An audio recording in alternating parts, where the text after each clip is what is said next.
오늘은 하나님이 그 길을 아시며 이런 제목의 말씀 함께 나누겠습니다. 우리는 지난 시간에 욥이 친구들과 논쟁을 마치면서 하나님을 찬양하는 내용을 살펴보았습니다. 그럼 이제 찬양을 다 했으니까 모든 것이 해피엔딩으로 끝날까요? 근데 그렇지가 않습니다. 욥은 하나님을 향해 찬양을 열심히 했지만 아직 그 하나님에 대해서 풀리지 않는 질문이 남아있고 또 친구들에 대한 서운함도 그대로 남아 있습니다. 이런 점에서 보면 욥은 참 인간적입니다. 우리와 비슷하기 때문입니다. 오늘 이렇게 아름답게 찬양을 올려드리는 우리 찬양대도 있고 또 우리 찬양팀도 있어요. 그럼 묻고 싶어요. 이렇게 찬양을 드린 다음에 예배 마치고 난 다음에 안 싸우시나요? 아마 모르긴 해도 많이 싸울걸요. 왜 오늘 테러 목소리가 작았냐, 뭐 챔버는 왜 이렇게 소리가 조율이 안 됐냐, 또 드럼은 왜 이렇게 이상한 소리가 났냐, 뭐 싱어는 왜 소리를 안 냈냐, 뭐 이런 다양한 소리들을 가지고 아마 다투기도 할 겁니다. 욥도 그런 겁니다. 하나님을 힘차게 찬양을 하기는 했지만 27장에 보면 그 하나님에 대한 서운한 마음 그리고 친구들에 대한 어떤 원망스러운 마음을 표현하고 있습니다. 그런데 오늘 우리가 이제 28장에 들어가게 되면 이 친구들에 대한 비판 대신에 지혜에 대한 이야기를 욥이 하게 됩니다. 갑자기 지혜가 어디에 있냐 이런 이야기를 하는 거예요. 여기는 일종의 지혜에 대한 찬양 이런 내용을 담아내고 있는 겁니다. 그러면 왜 욥이 이렇게 지혜에 대한 이야기를 하게 될까요? 이 친구들이 욥과 대화를 하면서 자기들이 모든 지혜를 독차지하고 있는 것처럼 이야기했기 때문이죠. 바로 그런 친구들에게 지혜란 그런 거 아니다, 진짜 지혜란 그런 것이 아니라고 욥이 들려주는 이야기가 오늘 본문의 내용입니다. 그럼 욥이 말하는 이 지혜의 핵심이 뭐냐? 욥은 이렇게 말합니다. 사람이 지혜를 소유할 수 없다. 사람이 지혜를 소유할 수 없다. 이게 핵심인데 오늘 본문 28장 3절에 욥이 이렇게 들려주죠. 사람은 어둠을 뚫고 모든 것을 끝까지 탐지하여 어둠과 죽음의 그늘에 있는 광석도 탐지하되. 사람이 지혜를 소유할 수 없다, 이 이야기를 들려주기에 앞서서 먼저 무슨 이야기를 하냐면 이 사람이 얼마나 소유하고 싶어하는 마음이 있는가, 무언가를 소유하고 싶으면 얼마나 능력이 있게 되는가, 이 이야기를 하는 거예요. 무언가를 갖고 싶은 생각이 들면 그것을 끝까지 갖고 만다라는 거죠. 그래서 땅속 깊은 어두컴컴한 곳에 들어가서 반짝반짝 하는 거 있잖아요. 그 반지에 박혀있는 알 같은 거, 뭐 골드 또는 은, 다이아몬드 이런 거를 캐낸다라는 거예요. 갖고 싶으니까 그렇게 한다는 말이죠. 이런 사람의 소유욕이 얼마나 대단하냐, 7절과 8절에 이렇게 말합니다. 그 길은 솔개도 알지 못하고 매의 눈도 보지 못하며 용맹스러운 짐승도 밟지 못하였고 사나운 사자도 그리로 지나가지 못하였느니라. 두 가지를 비유해 놓고 있죠. 하늘을 날아다니는 새, 특히 그 매나 솔개 얼마나 눈이 좋습니까? 먼 허공에 떠 있다가도 그냥 먹이를 발견하면은 쏜살같이 내려와서 낚아채지 않습니까? 그런데 그 매나 솔개도 발견하지 못하는 것을 사람들이 찾아내는 눈이 있더라는 말이죠. 또 이 들판에 뛰어다니는 맹수들 얼마나 힘이 셉니까? 그런데 그 맹수들도 찾지 못하는 것을 사람은 찾아낸다는 겁니다. 어떤 수단 방법을 동원하여서라도 자신이 갖고 싶은 거 있으면 차지하는 게 사람의 소유욕이다, 이렇게 이야기하는 겁니다. 대단하죠? 그런데 이게 욥이 하고 싶은 이야기의 진짜가 아니에요. 욥은 사람에게 놀라운 소유욕이 있다, 그걸 반드시 갖고 만다, 이 이야기 하려는 게 아니라 12절과 13절에 진짜 이야기를 이제 들려줍니다.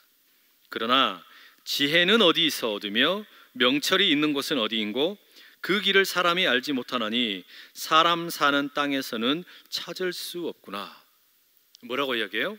그렇게 모든 것을 소유하고 싶어하는 사람이지만 정작 지혜를 소유할 수는 없다.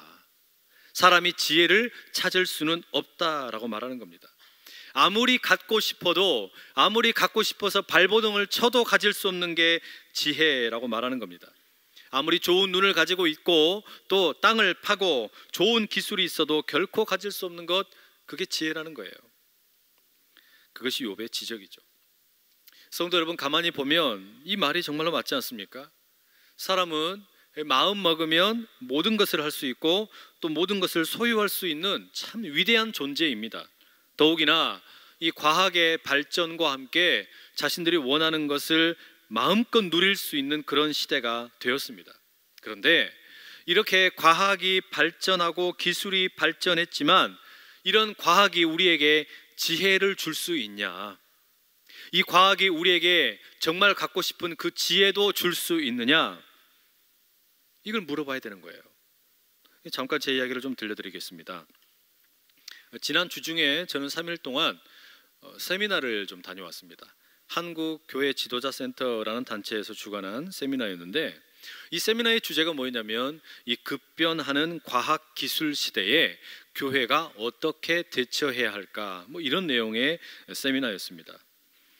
완전히 새로운 것은 아니었지만 다시 확인한 게 있었는데, 그게 뭐였냐면 이 과학이라는 학문이 단지 그냥 학문이 아니라 일종의 종교가 되었다라는 사실입니다. 여러분, 정말로 그렇죠. 오늘날 많은 사람들이 하나님 믿지 않습니다. 하나님께서 이 세상을 창조하셨다라는 거 믿지 않습니다. 또 하나님께서 우리를 구원하시기 위해 예수님을 이 땅에 보내셨다는 거 믿지 않습니다. 특히 젊은 세대는 이런 믿음을 별로 갖고 있지 않지요. 그러면 뭘 믿습니까? 과학의 능력을 믿습니다. 과학이 우리를 구원해 줄 수 있다라고 믿는 거예요. 실제로 여러분, 그런 믿음을 가질 만큼 이 과학이 엄청난 일을 많이 했습니다. 위대한 일들을 많이 했죠. 핵발전소를 통해 가지고 전기를 만듭니다. 그리고 어둠 속에 갇혀있던 사람들에게 빛을 선물해 준 게 과학입니다. 멀리 떨어져 있는 사람들이 왕래할 수 있도록 자동차를 만들었죠. 또 더 빨리 갈 수 있도록 비행기를 만들었습니다. 심지어 저 달에도 다녀오는 우주선을 만든 것이 과학입니다. 최근에는 이제 스마트폰을 만들어서 한국에 살고 있는 사람과 미국에 살고 있는 사람 그 누구나 실시간으로 화상으로 통화할 수 있는 그런 시대가 되었습니다. 또 인터넷을 통해서 세상에 수없이 많은 지식을 모두가 다 공유할 수 있는 그런 시대가 되었습니다. 이 모든 게 과학의 업적입니다. 게다가 여러분, 이제 가까운 미래가 되면 지금 우리가 낯설게 생각되는 것이 자연스러운 일이 될지도 모릅니다. 이를테면 자동차가 사람이 운전하지 않아도 자율주행을 하게 되는 시대가 오고, 인공지능 로봇이 의사보다 병을 더 잘 진단하고 변호사보다 더 법률 자문을 잘해주는 그런 로봇 변호사가 등장을 하고, 내가 집에서 인터넷으로 신발을 주문하면 무인 로봇 공장에서 다 만든 다음에 이제 드론이 택배로 배달해주는 그런 날이 머지않아 올 겁니다. 이미 아디다스라는 이 스포츠 용품 회사는 스피드 팩토리라는 이 무인 공장을 시범으로 독일에서 가동을 해보았고 미국에 공장을 오픈한 것이 사실입니다. 여러분, 이런 모든 게 다 과학의 힘이고 능력이죠. 그러니 여러분, 과학이 종교가 되고 있다는 주장이 설득력이 있습니다. 과학을 숭배하고 모든 것을 과학 만능주의로 이해하는 사람들이 점점 늘어간다라는 말이에요. 이런 과학의 능력은 특별히 젊은 세대를 매료시킵니다. 그래서 청년 이하의 세대들을 보면 많은 경우에 종교를 버리고 교회를 떠납니다. 교회를 다니던 이들도 교회를 버립니다. 왜 그렇습니까? 보이지 않는 하나님보다 지금 내게 손에 쥐는 것을 쥐어주는 과학의 힘이 훨씬 더 세 보이기 때문이죠. 과학이 훨씬 더 능력이 있어 보이는 겁니다. 그래서 여러분, 과학이 훨씬 더 전지전능하다라고 생각하는 겁니다. 그래서 우스갯소리로 학생들에게 하나님께서 정말로 존재하는지 알아오세요 그러면 교회에 와가지고 묻지 않아요. 그럼 어디에 묻는지 아세요? 전능하신 네이버에 묻습니다. 하나님께서 정말로 계시는지 인터넷 포털 사이트에다 검색을 해서 물어본단 말이에요. 이게 오늘 현실이란 말입니다. 그런데 여러분, 이런 과학 만능주의 세상을 향해서, 이런 풍토를 향해서 우리가 던져야 할 질문이 하나 있습니다. 정말로 수없이 많은 발명과 진보가 과학을 통해서 우리에게 주어졌는데, 수없이 많은 것을 우리가 소유하게 되었고 누리게 되었는데, 과연 어제보다 오늘 더 지혜로워졌냐 이 말이에요. 우리가 이렇게 많은 것을 누리게 되었고 갖게 되었고 소유하게 되었는데, 그렇다고 해서 그것이 우리를 더 지혜롭게 만들었냐? 이렇게 질문해 보게 되는 겁니다. 달리 말하면 갖고 싶은 거 다 갖게 되었는데, 원하기만 하면 이제는 지혜까지도 가질 수 있을 것 같은 그런 시대에 살고 있는데, 정말로 우리가 지혜를 가질 수 있고 더 지혜로워졌냐라는 말이에요. 오늘 성경은 분명히 말합니다. No! 그렇지 않다라는 거예요. 28장 14절 이렇게 말하죠.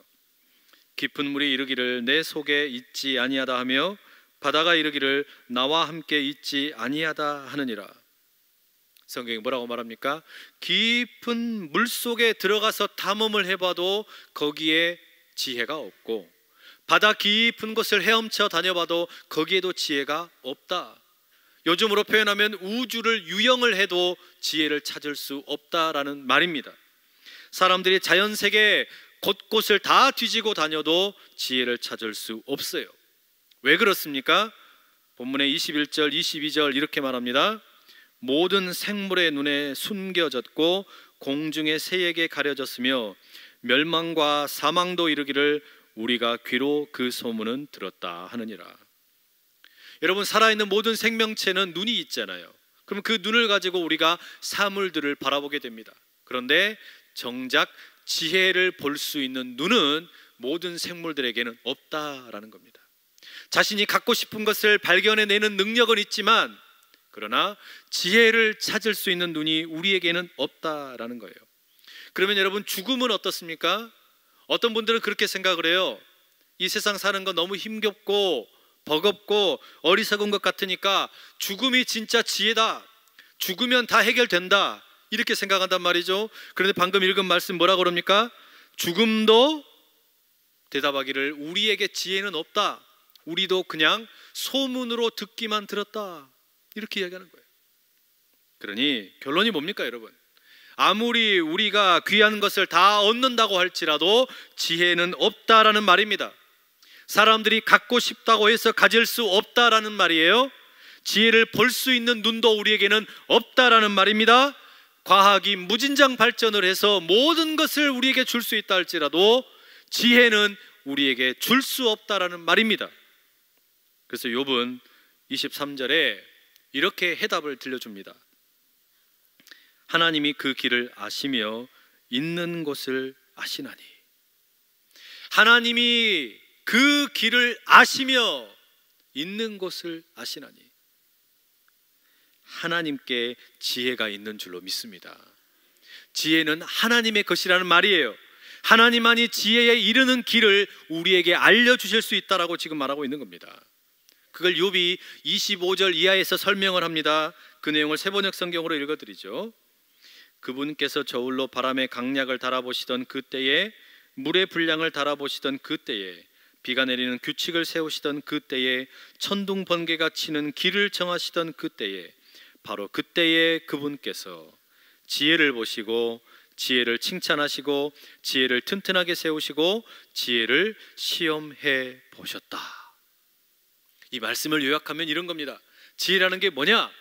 지혜란 이 세상 모든 만물을 다스리시는 하나님의 마음과 생각과 뜻이 지혜라는 거예요. 이 세상이 그냥 아무렇게나 흘러가고 아무렇게나 돌아다니는 것이 아니라 하나님의 마음과 생각과 뜻을 따라서 운행되고 있는데, 그것을 아는 것이 진짜 지혜라는 겁니다.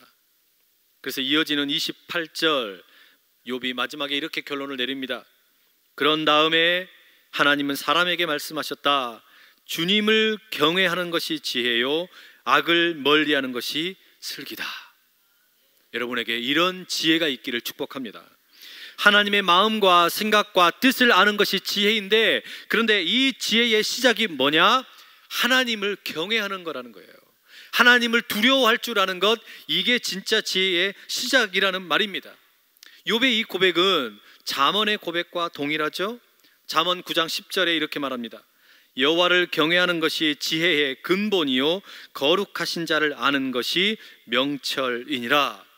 여러분, 하나님을 두려워함으로, 하나님을 경외함으로 하나님의 마음과 생각과 뜻을 온전히 깨달아 아르는 그런 지혜의 사람이 다 되실 수 있기를 간절히 축복합니다. 그런데 여러분, 아마 여러분 가운데 이런 분들 계실지 모르겠어요. 왜 하나님을 경외하는 것이 지혜의 근본, 지혜의 시작이냐, 이렇게 생각하는 분들 계실지도 모르겠습니다. 단순합니다.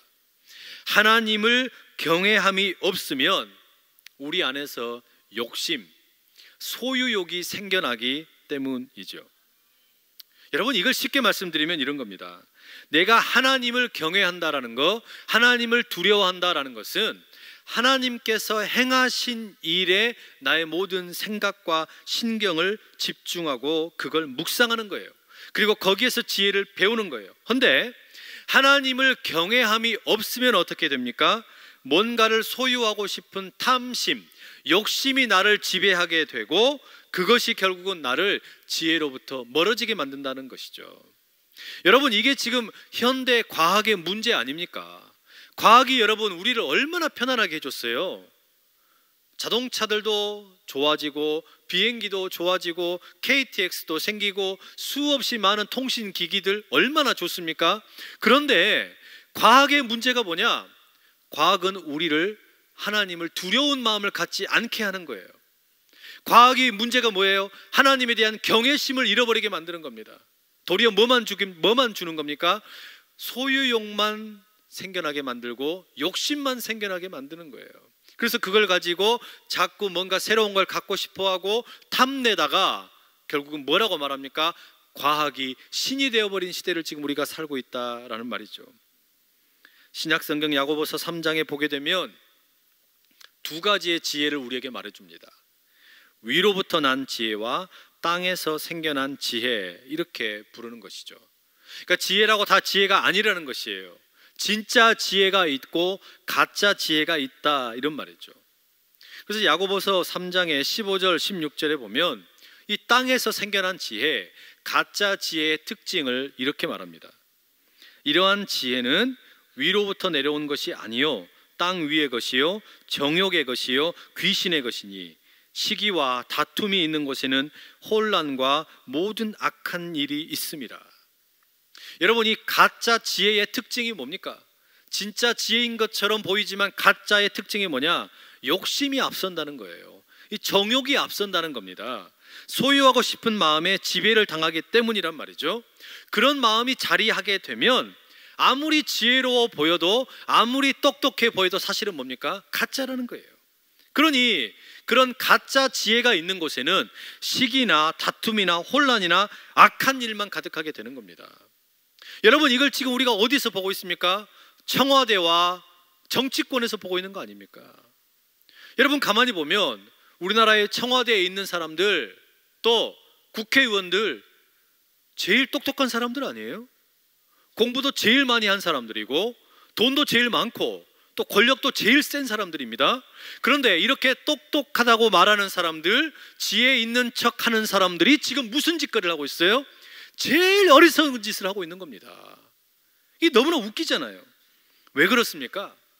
하나님을 두려워하는 지혜가 없기 때문이에요.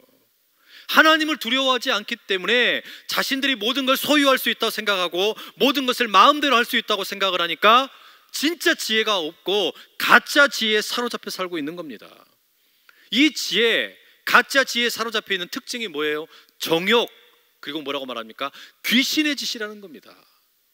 정욕과 귀신의 짓에 사로잡혀 있으니까 결국 어떻게 됩니까? 온 나라가 시기와 다툼과 혼란스러움만 가득한 거예요. 반면에 그러면 하늘로부터 임한 지혜는 뭐냐? 진짜 지혜의 특징이 뭐냐? 야고보서 3장 17절에 이렇게 말합니다. 오직 위로부터 난 지혜는 첫째 성결하고 다음에 화평하고 관용하고 양순하며 긍휼과 선한 열매가 가득하고 편견과 거짓이 없나니. 여러분, 지금 뭐라고 돼 있어요? 진짜 지혜의 특징은 첫 번째, 제일 중요한 게 성결함이라고 돼 있습니다. 이 성결함이라는 말은 이 헬라어로는 하기노스라는 말이에요. 근데 여기 단어에는 두 가지의 뜻이 들어있습니다. 하나는 하나님 앞에서 죄가 없이 깨끗하다라는 의미이고, 또 하나는 사람들과의 관계에서 어떤 불순한 의도를 가지고 있지 않는 순수한 마음이 있다, 이런 마음이에요. 이런 걸 말하는 겁니다. 그러니 여러분, 우리가 진짜 지혜로운 사람이 누구라는 겁니까? 똑똑한 사람이 아니에요. IQ가 높은 사람이 아니에요. 돈 많은 사람이 아니에요. 자신의 술수를 잘 찾아내는 사람이 아니에요. 누굽니까? 성결한 사람인 줄로 믿습니다. 성결한 사람, 하나님 보시기에 죄가 회개할 줄 아는 사람, 그리고 다른 사람들을 만날 때 무엇인가 어떤 다른 꿍꿍이가 있는 게 아니라 순수한 마음이 있는 사람, 이게 진짜 지혜로운 사람이라는 말이죠. 이런 마음을 갖고 있는 사람이 지혜로운 사람이기 때문에 이런 사람이 있는 자리는 어떻습니까? 이어지는 마음 내용을 보시면 평화스럽고 친절하고 온순하고 자비와 선한 열매가 풍성하고 편견이나 위선이 없다라고 말하는 겁니다. 여러분, 지금 그러니 욥이 이 지혜에 대해서 이야기하는 이유가 감이 잡히시죠? 이게 무슨 이야기입니까? 욥이 지금까지 친구들이랑 3명과 함께 이야기를 주고 받았는데 이 친구들이 뭐라 그래요? 내가 지혜가 있다, 내가 똑똑하다, 내가 지혜가 있어서 왜 너에게 이런 고난이 찾아왔는지 이야기해 줄게. 그리고 실컷 이야기를 들었는데 어떻습니까? 욥의 말은 아무리 너의 이야기를 들어봐도 지혜의 향기가 나지 않는다는 거예요. 그 깨끗한 마음, 순수한 마음, 하나님 앞에서 죄가 없는 성결함의 냄새가 나지 않는다라는 겁니다. 여러분, 이게 지금 욥이 지혜를 이야기하는 이유입니다. 결국 그래서 욥이 말하는 게 뭐예요? 지혜라는 것은 결코 사람이 가질 수 없는 것이다. 그 지혜는 하나님께 속한 것이다. 이거 말하는 거 아닙니까? 이 지혜가 여러분의 지혜 될 수 있기를 축복합니다. 왜 그렇습니까, 여러분? 지금 우리가 살고 있는 이 시대에 정말 필요한 게 뭡니까? 이제 며칠 지나면 한 열흘 후면 우리 수험생들이 이제 수능 시험 보게 되잖아요. 이 수능 시험을 앞두고 있는 자녀들에게 진짜 필요한 게 뭐예요? 또 이제 취업을 준비하고 있는 이들에게 필요한 게 뭡니까? 결혼을 앞두고 있는 이들에게 필요한 게 뭡니까? 사업을 확장하려고 준비하고 있는 이들에게 필요한 게 뭡니까? 승진을 준비하고 있는 이들에게 필요한 게 뭡니까? 가짜 지혜가 아니라 진짜 지혜인 줄로 믿습니다. 이게 무슨 이야기겠어요? 가짜 지혜 붙들고 살면 지금 당장은 뭔가 좀 좋아 보이고 당장은 뭔가 좀 떵떵거린 것 같지요. 그러나 여러분, 지금 우리가 정치판에 벌어지는 일들을 보십시오. 가짜 지혜에 사로잡혀 있으니까 결국 얼마나 추해집니까? 인생이 너무 추해지잖아요. 온 국민의 지탄을 받게 되고 신뢰를 잃어버리고 정말 이렇게 별 볼 일 없는 인생이 되어버리는데, 여러분 지금 수능을 보든지 취업을 준비하든지 새로운 일을 계획하든지 우리 가정 가운데, 교회 가운데, 이 사회 가운데 필요한 게 뭐예요? 진짜 지혜, 하나님을 두려워할 줄 알고 경외할 줄 아는 이 진정한 지혜가 저와 여러분 가운데 있기를 간절히 축복합니다. 그런데 여러분, 이 진짜 지혜를 우리가 맛보기 위해서, 이것이 우리의 것이 되기 위해서 도대체 우리가 무엇이 필요합니까? 오늘은 두 가지를 꼭 말씀드리고 싶습니다. 첫째는요, 성경을 많이 읽는 게 중요한 게 아니라 제대로 어떻게 읽을 것이냐가 더 중요하다는 말이에요. 이야기를 왜 드리냐면, 우리 성도들은 자연스럽게 성경을 많이 읽기도 하고 또 기도도 하고 예배도 드립니다. 그런데 우리의 이 경건의 생활 가운데 도대체 무엇이 초점인지를 우리가 모르고 생활할 때가 많아요. 성경을 읽기는 읽는데 우리가 많은 경우에 무엇에다 집중합니까? 말씀을 묵상을 하고 큐티를 하는데 정작 집중하는 게 뭐냐면 내가 무엇을 할 것인가, 여기에 집중하는 경우가 참 많아요. 예를 들어보면 이런 겁니다. 다윗과 골리앗이 싸우는 이야기가 사무엘상 17장에 나오죠. 이 말씀을 읽었습니다. 그런데 우리가 어떻게 적용을 하냐? 골리앗이랑 싸워서 이긴 다윗을 보면서 와, 다윗이 물맷돌 진짜 잘 돌리네. 그러니까 나도 그러면 이런 물맷돌이 있는지 한번 묵상을 해봐야겠다, 이러고 있는 거예요. 그래서 다윗이 어린 시절에 양을 칠 때 들짐승들을 물리치기 위해서 그 물맷돌 엄청나게 연습을 했을 것이니까 나도 그러면 나만의 물맷돌을 연습해야겠다. 그 다윗이 물맷돌을 너무 잘 돌려가지고 골리앗의 이마를 꽉 명중을 시켜서 이긴 것처럼 나만의 물맷돌을 준비하기 위해서 노력해야겠다. 이렇게 적용을 하는 거예요. 여러분, 이게 완전히 틀렸다고 말할 수는 없겠지만 가만히 보세요. 이런 말씀 읽기 가운데 하나님께서 행하신 일이 도대체 뭡니까? 하나님께서 행하시는 능력이라는 게 도대체 어디에 있습니까? 아무것도 없잖아요. 뭐만 남아요? 내가 열심히 연습해서 저런 기술을 갖게 되면 좋겠다, 이거 아니에요? 내가 저런 스킬이 있으면 좋겠다, 이런 생각이 앞서는 겁니다. 말하자면 이런 물맷돌에 대한 묵상은 소위 세상이 말하는 스펙이랑 뭐가 다르냐 이 말이에요. 스펙이 좋으면 잘 살 수 있다, 골리앗 이길 수 있다, 이런 이야기하고 뭐가 다르냐 이 말이죠. 다를 게 하나도 없잖아요. 여러분, 우리가 이렇게 말씀을 읽고 또 묵상하는데 너무 많이 오염되어 있어요. 내가 소유할 수 있는 것이 뭘까? 내가 가질 수 있는 게 뭘까? 내가 할 수 있는 게 뭘까? 우리가 이걸 먼저 묵상하고 있다라는 말이죠. 여러분, 이렇게 묵상하게 되면 남는 게 뭐예요?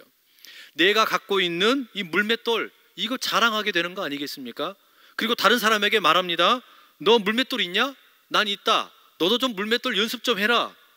이게 무슨 지혜가 되겠습니까? 이건 위로부터 내려온 지혜가 아니에요. 그냥 스킬이고 스펙이고 재주가 되는 거지, 이건 하나님이 주신 지혜가 아니란 말이죠. 진짜 지혜라는 게 어떤 겁니까? 다윗이 아무리 물맷돌 그 연습 많이 했다 할지라도 이 싸움에서 승산이 있는 싸움이냐 이 말이죠. 이건 100% 무조건 지는 싸움이거든요. 그런데 우리가 놀라는 것은 뭡니까? 완전히 100% 질 수밖에 없는 싸움인데 하나님께서 도와주셔서 하나님께서 이기게 해주셨기 때문에 놀라는 거 아닙니까? 이걸 우리가 묵상하고 붙들어야죠. 하나님께서 이기게 해주셨다, 하나님이 행하신 일이다, 이걸 묵상해야지 내가 지금 뭐 할 거냐 이거 먼저 묵상할 게 아니란 말입니다. 그럼 내가 뭐 할 건지 그거 생각하지 말라는 게 아니라 먼저 무엇을 생각하고 무엇을 묵상할지 봐야 된다는 말이죠. 여러분, 여러분의 말씀 묵상 가운데, 여러분의 큐티 가운데 하나님께서 나를 위하여 행하신 일이 먼저 눈에 들어오기를 축복합니다. 하나님께서 도대체 나를 위해서 행하신 일이 뭐냐, 그리고 앞으로 행하실 일이 뭘까, 이거를 들여다보며 진짜 힘을 얻는, 하나님의 능력을 공급받는 위대한 주의 백성들 되시기 축복합니다. 두 번째는 성육신 신앙을 회복하는 일이 필요합니다. 이 성육신의 교리라는 것은 어떤 겁니까? 하나님의 아들이신 예수님께서 이 땅에 오셔서 사람의 몸을 입게 되셨다, 이게 성육신 교리죠. 우리가 이걸 인카네이션이라고 부릅니다. 하나님께서 사람이 되셔서 우리와 함께 계신다는 정말 아름다운 신앙의 고백입니다. 그런데 문제는 지금 우리가 살고 있는 이 시대가 이런 성육신의 믿음, 인카네이션, 이 믿음을 버리게 만드는 풍조 속에 살고 있다라는 거예요. 성육신적인 삶이 아니라 탈육신적인 삶을 우리가 살고 있다라는 말이에요. 이 본래 탈육신, 이건 엑스카네이션이라고 말하는데, 이건 본래 어떤 거냐면 사람이 죽으면 그 죽은 시신에서 이 뼈만 남겨놓고 모든 살과 장기를 제거하는 고대 풍습입니다. 왜 이런 일을 했냐면, 왜 이런 탈육신을 했냐면, 이 고향에서 멀리 떨어진 곳에서 누군가가 돌아가셨어요. 그러면 이 시신을 운반할 수는 없으니까, 다 운반할 수 없으니까 어떻게 하는 겁니까? 뼈만 고향으로 운반하는 거, 그렇게 하기 위해서 살을 다 도려내고 장기를 빼내는 거, 이걸 탈육신적인 풍습이라고 부르는 겁니다. 그런데 문제는 뭐냐면, 지금 우리가 살고 있는 삶이 이런 어떤 제사 풍습으로서, 장례 풍습으로서의 이런 탈육신이 아니라 살고 있는 가운데 우리가 탈육신적으로 살고 있다라는 말이에요. 예를 들면 이런 겁니다. 여러분, 과학이 발달하다 보니까 참 많은 위기가 찾아오는데, 영화 배우인 짐 캐리가 이런 말을 했어요. 가까운 미래에 우리는 기계를 사용해서만 의사소통을 할 것이다. 점점 그렇게 되고 있죠. 사람들이 얼굴과 얼굴을 마주한 대화를 점점 하지 않습니다. 기계를 사용해요. 그러니까 말을 하지 않고 어떻게 합니까? 문자를 보냅니다. 말로 하는 것, 대화, 통화하는 것도 귀찮으니까 그렇게 하는 거 아니에요? 그리고 사람들과 함께 밥을 먹는 게 부담스러우니까 혼밥 쪽이 늘어나고 있어요. 또 혼자 사는 사람들이 많이 늘어나고 있습니다. 그러면서 사는 곳은 원룸에 사는데 인터넷 게임에 중독이 되어가지고 그 게임에서는 내가 왕이 되고 집은 커다란 궁궐을 짓고 사는 겁니다. 이건 너무 아이러니하지 않으세요? 이 사람이 웃기는 거죠. 또 자녀들과 함께 여러분 식탁에 앉아가지고 얼마나 식사해 보셨어요? 아이들과 함께 밥 먹을 시간이 별로 없습니다. 또 애들하고 같이 밥 먹으려 치면 애들이 금방 그냥 자기 방에 다 들어가 버려요. 이게 뭡니까? 이게 바로 탈육신적인 삶이에요. 함께 몸과 몸을 부대끼면서 살아야 되는데, 이야기를 주고받아야 되는데 그런 형편이 점점 되지 않는 겁니다. 우리 사는 삶이 지금 그렇게 되어 가는 거예요. 그러니 여러분, 이게 마치 그 영화 매트릭스를 보는 것 같지 않으세요? 매트릭스라는 영화에 보면 사람들이 다 누워 있습니다. 그리고 머릿속에 뭔가를 쓰고 있어요. 공상과학 속에 빠져가지고 가상의 세계 속에 살고 있는 겁니다. 실제 몸은 그냥 그렇게 완전히 죽은 시체처럼 서 있는데 사람들이 그렇게 살고 있는 그런 모습과 우리의 삶의 모습이 비슷해져 가고 있다는 말이죠. 문제는요, 이런 탈육신적인 삶의 모습이 우리 신앙생활에도 고스란히 그대로 들어오는 겁니다. 무슨 이야기냐? 머리로는 하나님을 많이 알아요.